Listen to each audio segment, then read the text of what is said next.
Paradise must be won. Paradise must be won each day and each night, through darkness and through light. Cry it out to the world. Spread the word. Spread the word of Islam.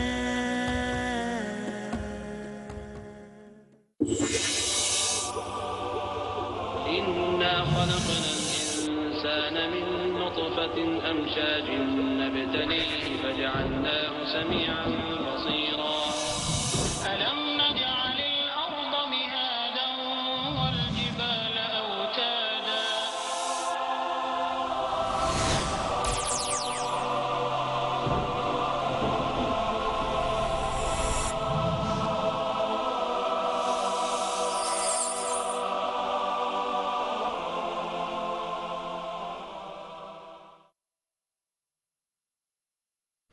It's mentioned in the Quran in Surah Yasin, chapter number 36, verse number 40. It is not permitted for the sun to overtake the moon, nor the night to outstrip the day.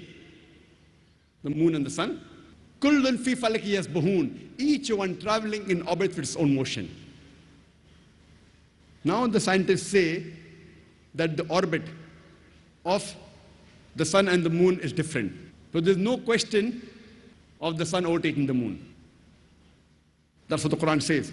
And today the scientists, they tell us that the sun is moving in a direction in the universe to a particular fixed direction, which is called as the solar apex. In the constellation of Hercules, also known as Alpha Lyra, at a speed of 12 miles per second. And today the scientists, they tell us that the sunlight we have is due to a chemical reaction which is taking place since billions of years. And one day, this chemical reaction will cease. And so will the light of the sun cease to exist. And so will the life on this earth cease to exist. But the scientists say it will take another few billion years.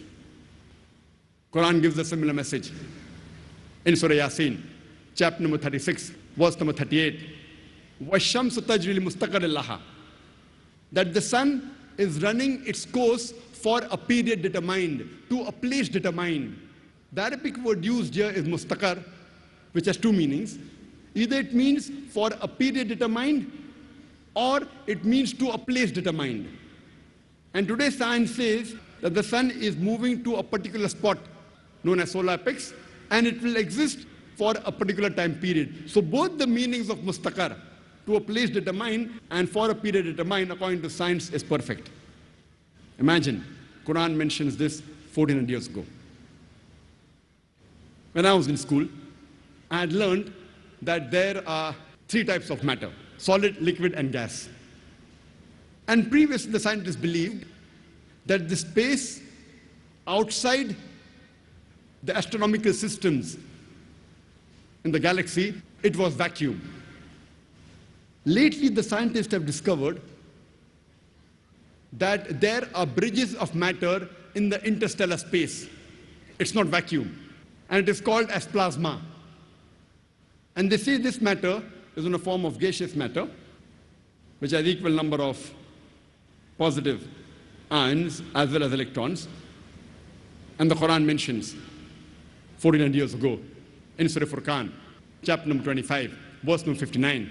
It is Allah subhanahu wa ta'ala who has created the heavens and the earth, as well as things in between it. So Quran says there is matter in between the heavens and the earth, which today science, they say that this plasma can be considered as the fourth type of matter. Today science also tells us that the atmosphere of the earth, it acts like a filter and prevents the harmful radiations from outer space to come onto the surface of the earth. It prevents the X-rays and the ultraviolet rays to reach the surface of the earth, which is very important for the sustenance of life. If this filter of the earth's atmosphere wasn't there, then life would not exist on the face of the earth. The Quran says in Surah Anbiya, chapter number 21, verse number 32, that we have made the sky as a protected ceiling.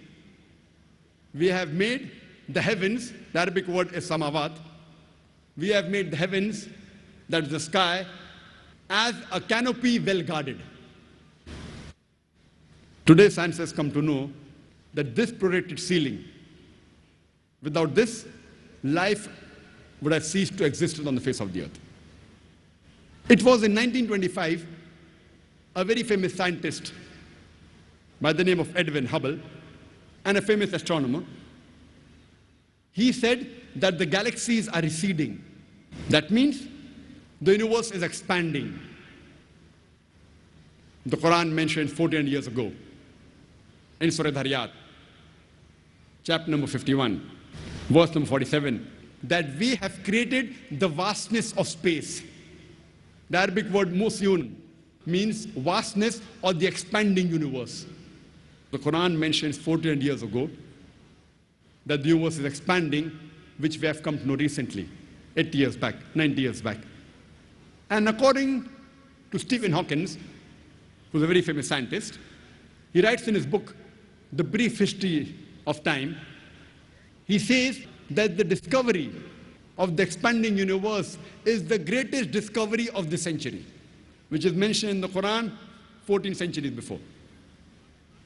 There may be skeptics or some non-Muslims who will say it is nothing great that the Quran speaks about astronomy, since the Arabs were very well advanced in the field of astronomy. I do agree with them that the Arabs were advanced in the field of astronomy. But I would like to remind them, it was centuries after the Quran was revealed that the Arabs advanced in the field of astronomy. So it is from the Quran that the Arabs learned about astronomy and not the vice versa. And there were many things about astronomy mentioned in the Quran which the Arabs didn't speak about and which we have come to know recently. In the field of physics, several centuries ago, there was a theory which was called as atomism.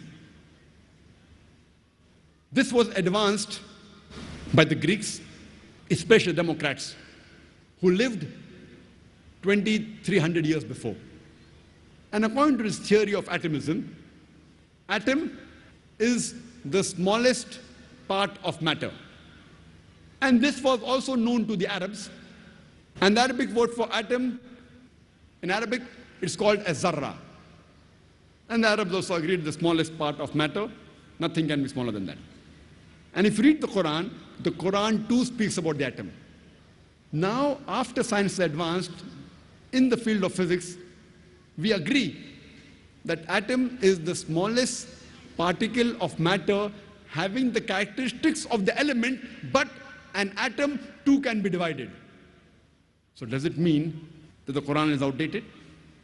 Quran says in Surah Sabah, chapter number 34, verse number 3, as well as in Surah Yunus, chapter number 10, verse number 61, that when they say, that is unbelievers, that the final hour will never come, tell them it will surely come by the Lord, in whose knowledge is the unseen,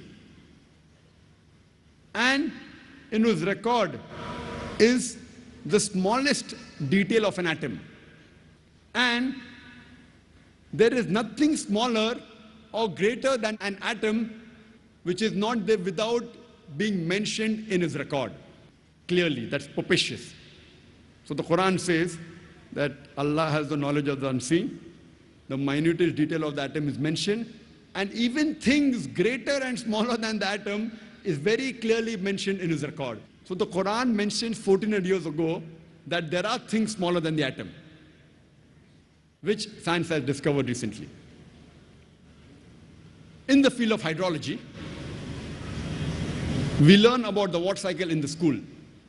The water cycle, what we learn in the school, was first described in 1580 by Sir Bernard Palissy.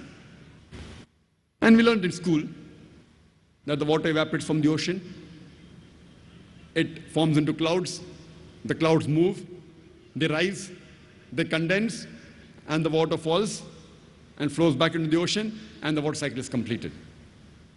Previously, in 7th century BC, Thales of Miletus, he said it was the spray of the ocean which was picked up by the winds which fell into the interior as rain. People did not know how did the rain fall. So in 7th century, Thales of Miletus, he said it was the spray of the ocean which was picked up by the winds and fell into the interior as rain. People did not know from where did the underground water come. And people believed, even in the time of Plato, that when the water fell, this water flowed by a secret passage into the ocean called as Tartarus.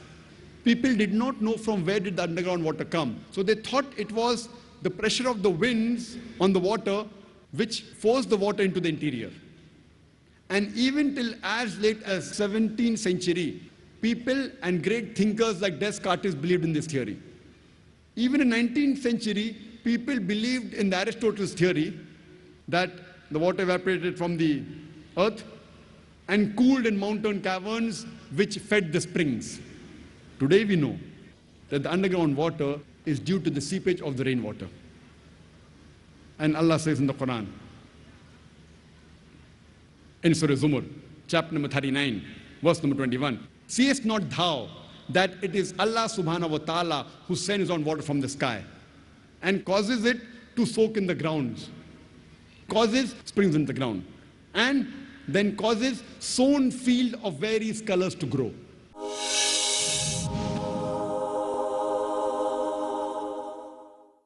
Quran mentions in Surah Rum, chapter number 30, verse number 24. It is Allah who sends down water from the sky and then gives life to the earth after it is dead. The Quran says in Surah Mu'minun, chapter number 23, verse number 18. It is we who send down water from the sky, and we can store it, and we can even drain it easily. The Quran says in Surah Hijr, chapter number 15, verse number 22, that we cause fecundating winds. The Arabic word used is lawaki, which is the plural of lakaha coming from laki, which means to fecundate, which means to impregnate. We cause fecundating winds. We cause winds to impregnate, and then the water falls from the sky. And today we know that science tells us that the pollen is picked up by the winds and it impregnates the clouds. And the second type is the clouds, they join together. Then there's lightning and water falls from the sky. A similar message of hydrology and water cycle is mentioned in Surah Nur, chapter number 24, verse number 43.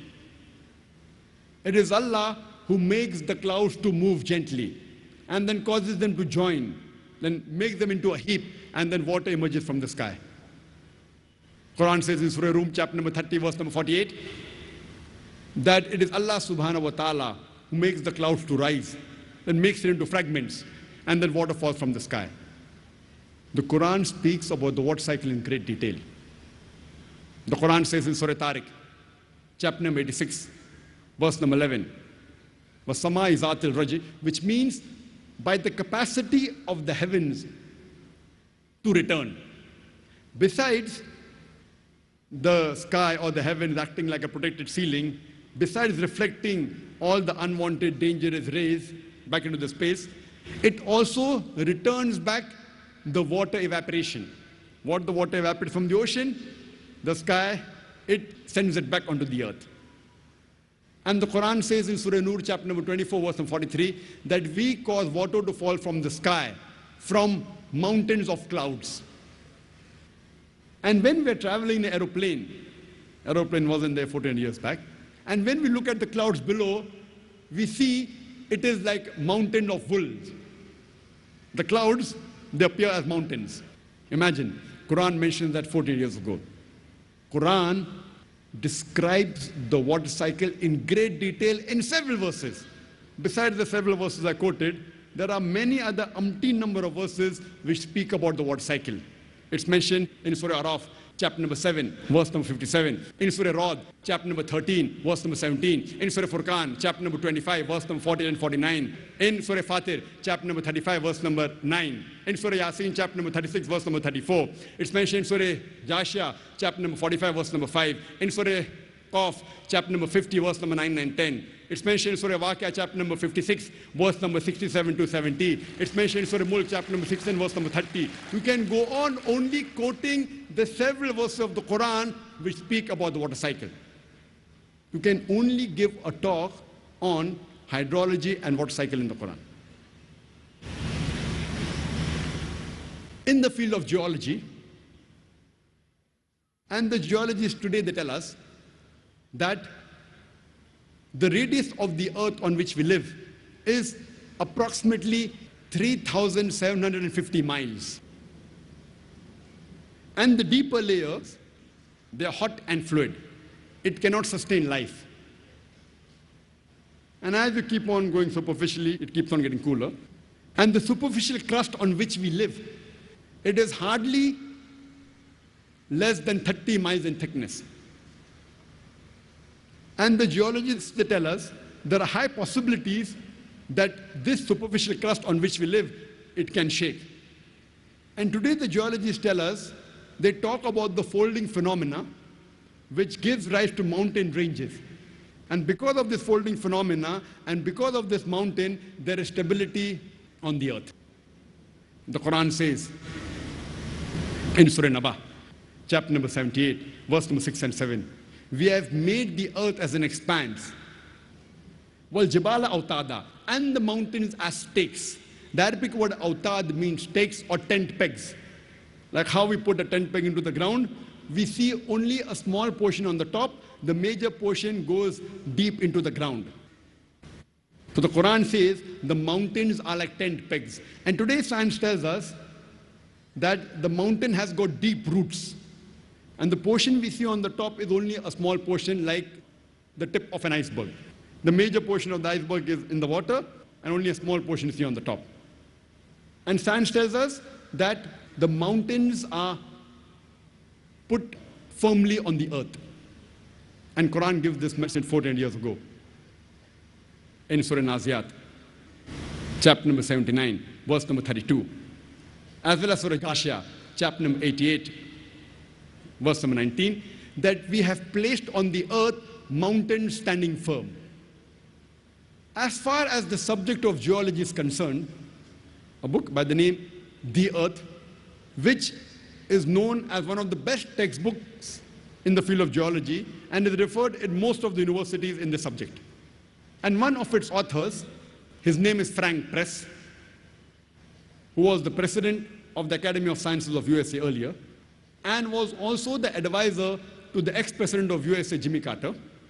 And he writes in this book, and he draws the mountain and shows that the mountain has got deep roots in the shape of wedge shape. And he shows that the mountain that is seen above the surface of the earth is only a small portion. The major portion has got deep roots. And he writes in this book that it is due to the mountain which prevents the earth from shaking. And this is exactly what is mentioned in the Quran 14 years ago in Surah Anbiya, chapter number 21, verse number 31, as well as Surah Luqman, chapter number 31, verse number 10, that we have placed on the earth mountains standing firm, lest it would shake with you. The Quran specifically mentions that the function of the mountain is to prevent the earth from shaking, which we have come to know recently. In the subject of oceanology,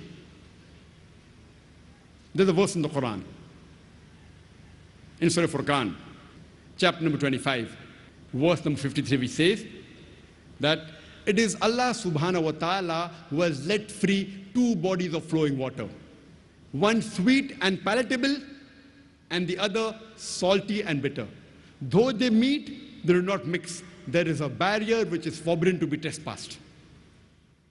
The same message is repeated in Surah Rahman, chapter number 55, verse number 19. Marajal Bahrain yaltaqiyan, that we have let free two bodies of flowing water. Though they meet, they do not mix. There is a barrier, there is a barzakh, which is forbidden to be trespassed. When the commentators of the Quran, when they try to understand this verse, all of us know very well, and we knew it earlier also, that there are two types of water, sweet and salty. But they could not understand the verse of the Quran, which says that there are two types of water, sweet and salty. Though they meet, they do not mix. There is a barrier which is forbidden to be trespassed. There is a barzakh. The mufassireens, the commentators could not understand what did it mean. Today, after science have advanced, we have come to know that whenever one type of water flows into the other type of water, sweet water flows into the salty water, it loses its constituents and gets homogenized into the water it flows. This transitional homogenizing area, according to the Quran, is called as the barzakh. It is an unseen barrier. And this has been testified and verified. When this verse of the Quran was showed to Professor Hay,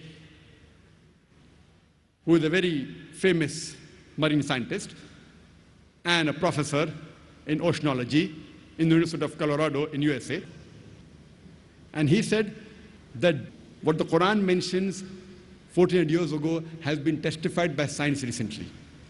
And this phenomena can be seen even with the naked eye at the Cape Point, the southernmost tip of Cape Town in South Africa, where one type of water flows into the other type. We even see that the colors of both these waters differ.